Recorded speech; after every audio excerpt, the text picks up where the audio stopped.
шановні глядачі, ми працягваем сустрэчы ў эфіры з кандыдатамі ў прэзідэнты Рэспублікі Беларусь, і зараз эфірны час належыць прэтэндэнту на пасаду першага прэзідэнта нашай рэспублікі Зянону Станіславічу Пазняку.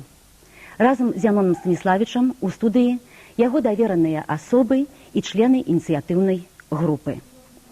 У студыі таксама знаходзяцца член Цэнтральнай камісіі па выбарах прэзідэнта Рэспублікі Беларусь Анатоль Анатольевич Роднікаў і галоўны юрыст-консульт Дзяржаўнага камітэта Рэспублікі Беларусь па тэлебачанні і радыёвяшчанні Наталья Ивановна Ядевич. Працуюць тэлефоны прамой сувязі, а таму званіце, задавайце вашы пытанні. Я толькі хачу нагадаць, што пастанова Савета міністраў Рэспублікі Беларусь і Цэнтральнай камісіі па выбарах прэзідэнта Рэспублікі Беларусь не дазваляе, каб у эфіры гучала знявага і ілжывыя звесткі. Гэта пастанова ад 26 красавіка за нумарам 279. Ну, а зараз слово прысутным. Добрый вечер, уважаемые телеглядачи. Сегодня мы с вами в открытом эфире. Мы будем отказывать на ваши пытания. Сегодня так само я познакомлю вас с моими поплечниками. На великий жаль, студия, которую нам представили, такая маленькая, что сюда пришла только частка экономичной группы. 15 человек, хотя вся команда 50 человек. Дозвольте представить. Василь Быков, народный письменник Беларуси. Владимир Заблоцкий, кандидат технических наук, наместник старшини комиссии Верховного Совета Республики Беларусь по науке науково-техническому прогрессу. Господар Заблоцкий занимается системным анализом, выучением звышмоцной зброи, подтримливая постоянные связи с учеными России и іншых краін, мае міжнароднае прызнанне. Павінен сказаць, што гэта адзіны эканаміст з Беларусі, які быў запрошаны Клінтонам на інаўгурацыю. Валентин Голубеў, кандыдат гістарычных навук, сакратар камісіі Верховного Совета па міжнародных справах. Анатоль Станкевич, кандыдат эканамічных навук, дыпламант міжнароднага конкурса па праблемах канвертуемасці рубля, Злучаныя Штаты, 90-й год. Владимир Тарасов, доктор экономичных наук, наместник директора Института экономики Академии наук. Радим Горецкий, академик Академии наук Беларуси и России, лауреат державных премий СССР. Юрий Беленький, экономист, народный депутат Беларуси. Иван Никитченко, доктор сельскохозяйственных наук, член-корреспондент Академии Беларуси, лауреат державной премии СССР, старшиня Белорусской селянской партии и вице-президент Центра стратегических исследований. Александр Соснов, кандидат экономичных наук, член Президиума Верховного Совета Беларуси. Станислав Гусак, инженер-энергетик, наместник старшини Объединенной демократичной партии Беларуси. Виталий Москвич, доктор геолого-метеорологичных наук, член-корреспондент Международной инженерной академии. Мінцюк Печорка, секретар управы Сойму Народного фронта. Сергей Антончик, народный депутат Беларуси, организатор Свободного профсоюза. Петро Герасимович, директор науково-творчого кооперативного об'єднання «Вектор». Шановні телеглядачі, я попросив моего коллегу Вінцюка Вячорку, каб ён вёў бы наше з вами спатканне і, калі ласка, Вінцюк, прашу, пачынай. Добрый вечер, шановное господарство. Натуральна, што зараз мы дачакаемся мноства пытанняў, якія паступяць да нас праз тэлефон. Тым не менш, мы ўжо маем цэлы стос пытанняў, якія паступілі раней. І я хацеў бы звярнуць вашу увагу на тое, што сёння мы перадусім павядзем размову пра тое, якімі нам, камандзе Зянона Пазняка, бачацца будучыя шляхі нашай дзяржавы. Я падкрэсліваю гэта спецыяльна ў сувязі з тым, што тыя пытанні, можа быць, асабістага характара, звернутыя да кандыдата ў прэзідэнты Зянона Пазняка, якія, пэўна, і сёння прагучаць, хай сабе гучаць, але адказы на іх мы запрашаем пачуць заўтра, о 7 гадзіне, калі таксама адбудзецца жывы эфір з удзелам кандыдата ў прэзідэнты Зянона Пазняка. Ну што ж, пачнем з пытанняў. Галіна Нечапаровіч, Менск. Калі чытаеш урадавую прэсу, ствараецца ўражанне, што Народны фронт нейкая падпольная арганізацыя. Але мы бачым, што ў вашу каманду ўваходзяць аўтарытэтныя людзі, выдатныя навукоўцы. Як вам удалося падабраць такую каманду? Команда не подбиралась специально под президентскую кампанию. Эта команда утваралася на працягу 6 год. Як толькі утварыўся Народны фронт, стваралася гэтая команда. Таму не выпадкова, што і прагнозы Народнага фронта, і распрацоўкі эканамічныя, і іншых галінах, яны былі на дастаткова моцным узроўні, таму што тут працуюць прафесіяналы і спецыялісты сусветнага ўзроўню. Так што гэта каманда вынік дзейнасці Беларускага народнага фронта, які паставіў задачу ратаваць наш народ ад Чарнобыля, ад генацыда, ад карупцыі, абараняць і дапамагаць нашаму народу. І чэсныя, сумленныя людзі, прафесіяналы пайшлі в эту каманду, пайшлі ў Народны фронт. Частку эканамічнай групы я вам прадставіў. Гаспадарыня Пятроўская, горад Менск. Пытанне да Васіля Владзіміровича Быкова. Якімі матывамі вы кіраваліся, падтрымаўшы Зянона Пазняка у якасці кандыдата ў прэзідэнты Рэспублікі Беларусь? Матывы вельмі простыя. Менавіта Зянон Пазняк, на маю думку, самы варты з усіх магчымых кандыдатаў. Варты ён у многіх якасцях.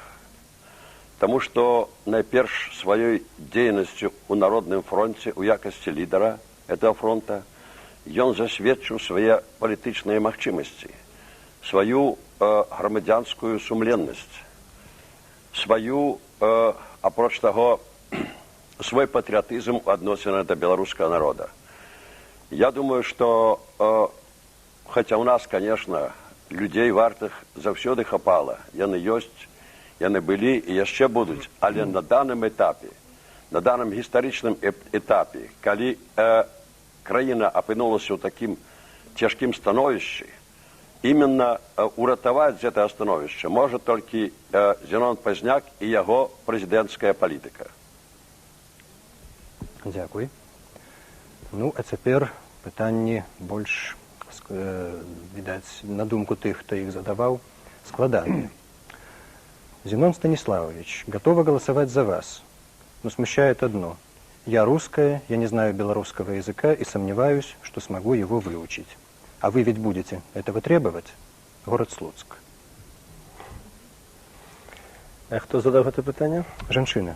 Город Слуцк. Пытанне ананімнае. Ну што ж, калі ананімнае пытанне, то, відаць, многія так думаюць, як гэтая жанчына са Слуцка.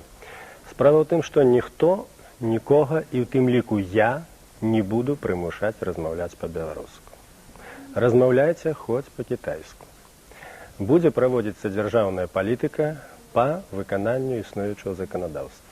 Будзе выконвацца закон, і кожнаму грамадзяніну Беларусі будзе прадастаўлена магчымасць вывучыць дзяржаўную мову. А што датычыць, як яны будуць размаўляць, тут поўная свабода. Дзяржаўныя служачыя, так, яны павінны будуць ведаць мову. Дзяржаўнае справаводства будзе. Ніякіх рэпрэсій па гэтаму поводу быць не можа. Я гэта гарантую. Ніхто нікога не будзе звальняць за тое, што чалавек, скажам, не ведае беларускай мовы. Это наша агульная бяда, бяда ўсей нашай нацыі. І мы павінны з гэтай бяды выйсці разам з усімі людзьмі, з усімі грамадзянамі, якія насяляюць нашу рэспубліку. Што будзе з калгасамі, калі прэзідэнтам Беларусі стане Зянон Пазняк? Мікола Бусел, вёска Дуброва, Светлагорскі раён. Шановны Мікола, я скажу самае галоўнае.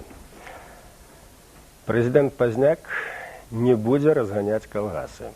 І ўвогуле ў нас на Беларусі ніхто не ставіць такога пытання, акрамя прапаганды. Больше подробязно прошу господар Никитченко. Наверное, читатели, наши избиратели должны были обратить внимание на два раздела программы Зенона Поздняка. Земельная реформа и аграрная политика. Я не буду излагать эти оба раздела, но хочу сказать, что президент Поздняк гарантирует нам возрождение производителя на селе. То есть каждый производитель получит свободу выбора, что ему производить. Каждый получит свободу определения цены на собственную продукцию. Никто вмешиваться в этот процесс не будет, кроме рынка. И, наконец, каждый решит, куда ему продать свою продукцию и за какие деньги. Далее, для того, чтобы эти свободы он мог реализовать, каждому будет представлено право получить частную собственность землю и другие средства производства. Как бы мы ни прятали голову в песок, но вопрос собственности на землю надо решать. Это четко изложено в программе Поздняка. Далее, как ни в одной программе, в данной программе предусмотрена свобода выбора и колхозам, и совхозам трансформироваться в рыночные структуры. Никакого давления, никакого насилия сверху не будет. Люди будут решать сами, что им делать.